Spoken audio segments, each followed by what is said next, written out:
Como aqui é, pessoal? Sejam muito bem-vindos a mais um vídeo e hoje estamos aqui para falar do tópico preferido de toda a gente: proteína. Hey, I got you guys protein shake. Awesome, I love protein. I know you love protein. I love protein too.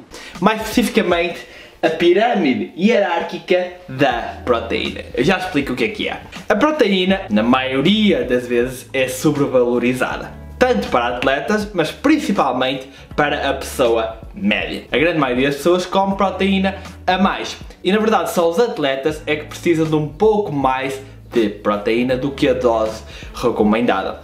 No entanto, os atletas também têm a mania de comer proteína a mais. Vá-se lá perceber porquê.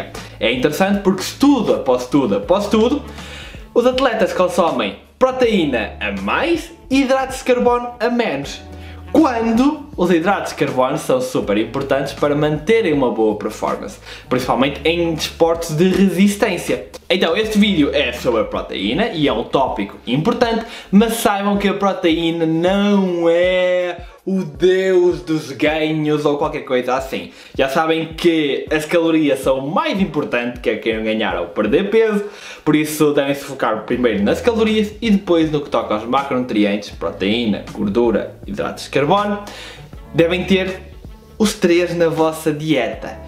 E aquele que tem que estar sempre a mais são os hidratos de carbono. Complexos, saudáveis, mas é aquele que tem que estar sempre a mais. Pronto. Isso é ponto aceito na ciência e em todas as recomendações. Então, essa pirâmide põe, por ordem, de baixo para cima, o que é mais importante no vosso consumo de proteína. Porque há vários fatores, há a hora a consomem proteína, há a quantidade de proteína que consomem, o tipo de proteína, há todos estes fatores. Então, quais é que são os mais importantes? Começando pelo primeiro. O primeiro é, obviamente, tinha que ser a quantidade de proteína que vocês consomem. Quanta proteína que devem consumir? Recomendo que vejam aqui o meu vídeo quanta proteína precisamos, mas muito resumidamente, a recomendação para a pessoa média que não treina, em termos de saúde, são 0,8 gramas por quilo. Isto dá à volta de 50 a 60 gramas de proteína para a maioria da população, o que é super fácil de atingir e nem precisam se preocupar muito com isso. Para os atletas, as recomendações são mais altas um bocadinho e vão, na generalidade, desde 1,2 gramas por quilo até 2,2 gramas por quilo. Ok? Como é que vocês escolhem aqui se devem ficar um bocadinho mais abaixo, no 1.2, ou um bocadinho mais acima, no 2.2? Porque isto pode ser uma diferença de 60, 70, 80 gramas de proteína no vosso dia, não é? Então, em primeiro lugar, que tipo de desporto é que vocês fazem? Fazem desportos de resistência ou de força e musculação?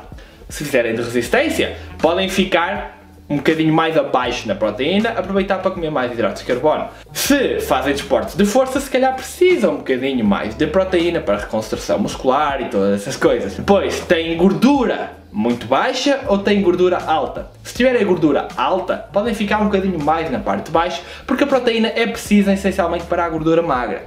Se tiverem a gordura muito baixa, se tiverem 10% de gordura, 12% de gordura, se calhar fiquem um bocadinho mais acima, porque em princípio, assumindo que já desenvolveram alguma massa muscular e que não têm simplesmente 10% de gordura porque são esqueléticos, mas assumindo que têm alguma massa muscular, se calhar vão precisar um bocadinho mais de proteína. Depois treinam 2 vezes por semana, ou treinam 7 vezes por semana, 8, 9, 10. É óbvio que quem treina menos vai precisar de menos proteína do que quem treina mais. Pronto. Por último, estão em cut ou estão em bulk? Se estiverem em bulk a comer no excesso calórico, podem comer menos um bocadinho de proteína, à volta de 1,7 gramas por quilo, 1,8 para o pessoal da musculação. Se estiverem em cut, podem ir um bocadinho mais acima, mas têm que saber que até em cut, a maior recomendação científica são 2,4 gramas por quilo. Em cut, metam isso na cabeça. A maior recomendação científica são 2,4 gramas por quilo. Ou seja, sempre que vos passarem ou sempre que virem uma dieta com 3 gramas de proteína por quilo ou mais 3 gramas de proteína por quilo, é uma dieta não científica. Não quer dizer que seja necessariamente errada, se calhar a pessoa sente-se melhor assim, experimentou e tudo, ok? Mas não é o que a ciência diz, não é o que as recomendações dizem. Então, entre 1.2 e 2.2 são as recomendações para todos os esportes. Para musculação, se calhar sempre acima do 1.7, entre 1.7 e 2.2. Em situações muito específicas, para atletas profissionais, em cut podem ir até 2.5 gramas por quilo. O segundo grau da pirâmide, perfil de aminoácidos. As proteínas são compostas por aminoácidos, há 8 aminoácidos essenciais. Todos os alimentos têm todos os aminoácidos essenciais, à exceção da gelatina, a qual falta um, ok? Por isso sempre combina dizer, a proteína vegetal é incompleta, ou essa proteína é incompleta, aquela é incompleta. Não, não é incompleta, porque todos têm todos os aminoácidos essenciais, ok? Basta irem ao cronómetro, que é a melhor aplicação para contar macronutrientes, para controlar a dieta, introduzem o alimento que quiserem. Se a informação lá estiver completa, se for um alimento não processado, vão ver e diz lá os aminoácidos todos, tem todos, até alface. Mas a quantidade de alguns aminoácidos pode ser menor em algumas fontes. Por exemplo, o trigo tem uma pequena quantidade de aminoácido lisina. Ok? Isso não quer dizer que seja uma proteína completa, porque ela está lá na mesma. Mas se calhar convém que comam outras fontes de proteína ao longo do dia, ou seja, outro alimento quase, que tenha esse aminoácido para o bater. Ok. Mas há alguns aminoácidos que parecem ser especialmente anabólicos, como é o caso da leucina. Então, certifiquem-se de que chegam ao final do dia e têm uma grande quantidade de leucina. Há quem ache que isso é difícil numa dieta de base vegetal, uma dieta vegana, por causa das proteínas de origem vegetal terem uma menor quantidade de leucina. Mas, no entanto, eu fico sempre com 400, 500% da dose diária recomendada de leucina todos os dias. Por isso, não é nada difícil, isso aí é só uma ideia que se tem.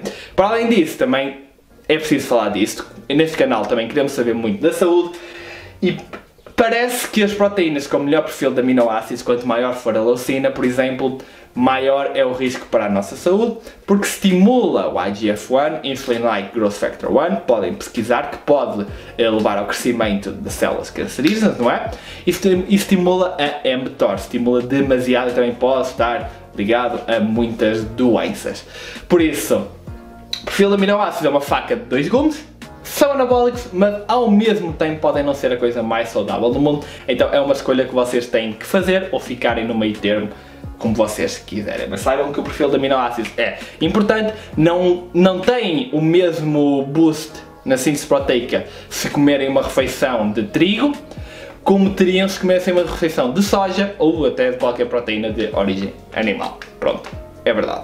No entanto, como podem ver, a importância é muito reduzida a seguir à quantidade. A seguir temos a frequência com que vocês consomem a proteína.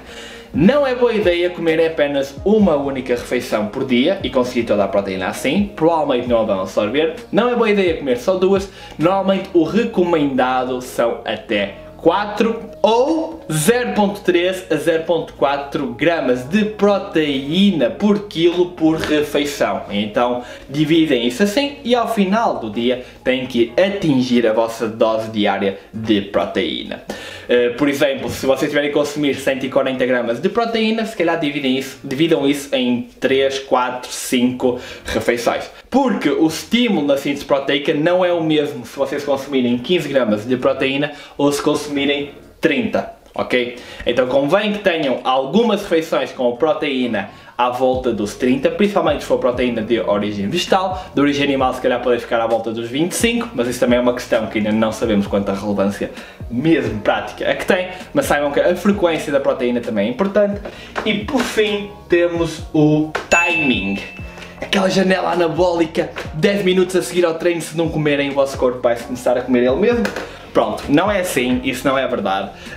A janela anabólica, ou comer após o treino, quero dizer, o pós-treino, tem uma importância relativa. Se vocês consumiram algo antes, se comeram uma refeição completa, com proteína, até 3, 4 horas antes, o vosso corpo não vai estar num estado de necessidade assim tão grande. Se vocês estão em bulk, com excesso calórico, o vosso corpo não vai estar com uma necessidade assim tão grande.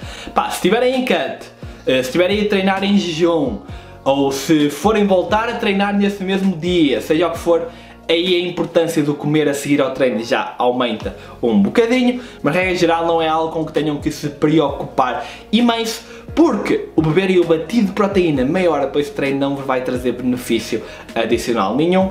Vai ser tão bom como se bebessem 1 hora depois, ou se calhar até 2 horas depois, a não ser lá está que não tenham comido mesmo nada antes. Então o timing é muito pouco importante.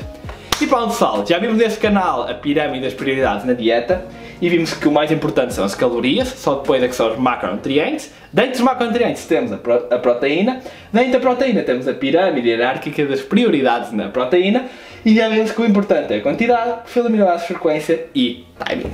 Isto aqui é tudo muito importante porque aplica-se diretamente na nossa vida prática. Quando vocês têm esse conhecimento, conseguem tomar decisões. Por exemplo, sabem que o timing não vai ser nada importante, isto aqui já são peanuts e a importância é muito reduzida.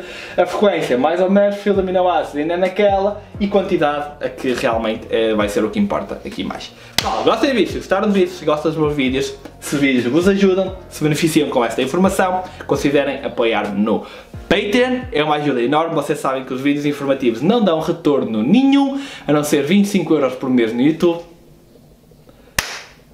E demoram-me um dia inteiro a fazer e a pesquisar, ou mais, ou 2, ou 3, ou 4. Vejo-vos no próximo.